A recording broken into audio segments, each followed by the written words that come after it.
2023 সালের 9ই আগস্ট কলকাতার যাদবপুর বিশ্ববিদ্যালয়ের হোস্টেলের বারান্দা থেকে পড়ে মৃত্যু হয়েছিল নদিয়ার বগুলার বাসিন্দা ইঞ্জিনিয়ারিংয়ের ছাত্র স্বপ্নদীপ কুণ্ডুর। আজ সোমবার তিথি মতে স্বপ্নদীপের বাৎসরিক কাজ সম্পন্ন করবেন তার পরিবার।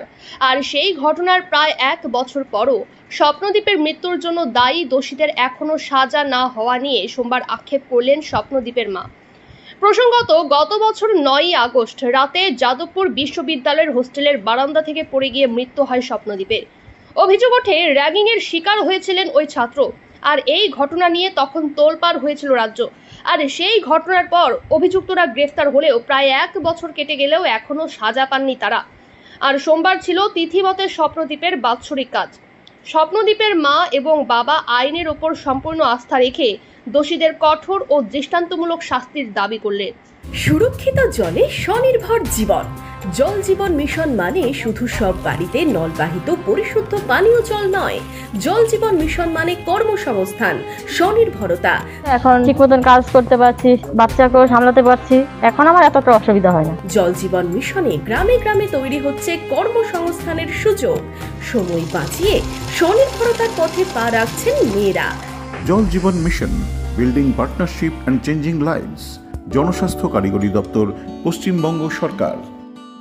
1 বছর আগে ঘটনা, আমার ছেলে খুব ভালো পড়াশোনায় ছিল, বললো মা যাদবপুরে যদি চান্স পাই ভর্তি করাবো। তো হ্যাঁ, যাদবপুর একটা আন্তর্জাতিক, কেউ চান্স পায় না, ছেলে চান্সও পেলো, আমার ছেলে ভর্তিও করালাম। আর ওই র্যাগিং করলো ছেলেটাকে। আমার ছেলে নিষ্পাপ, ফুলের মতন ছেলে, কোনো দোষ নেই, আমি মা হয়ে গ্যারেন্টি। ও ছেলে কোনো দোষ করতে পারে না আমার ছেলে, কিন্তু ওই ছেলে দেশের একটা সম্পদ। এত ভালো ছেলে ওরা সহ্য করতে পারেনি, মনে হয় কোনো কিছু ওরা সহ্য করতে পারেনি যে এত ভালো ছেলেকে মেরে ফেলে দিল, আমার নিষ্পাপ ছেলেকে। লাস্ট ফিনিশিং ছেলে আমাকে ফোন, অন্য আলিফের ফোনের থেকে ফোন, ছেলের নিজের ফোনও দেয়নি। ওই ফোন থেকে বলছে বাবা তোমার সাথে অনেক কথা আছে, অনেক কথা আছে, অনেক বাঁচাও, আমাকে বাঁচাও। অনেক অত্যাচার করে করে ওই 1 মুহূর্তের মধ্যে ছেলেকে আমার শেষ করে দিল। আচ্ছা, আজ তো প্রায় 1 বছর হতে চললো, কোনো রকম দোষীরা শাস্তি পেয়েছে? দোষীরা এখনো জামিন পায়নি, জেলখানায় রয়েছে। কিন্তু আমার তো কোর্টের বিচারের প্রতি খুব আস্থা আছে যে ওরা সাজা পাবে। আমার এই জ্বালা যন্ত্রণা দেহে আমি মনে করছি ওরা ফাঁসি হোক। ফাঁসি যদি হয় তাহলে ভারতবর্ষ ভয়ে কাঁপবে, যে র্যাগিং কথাটা ভুলে যাবে।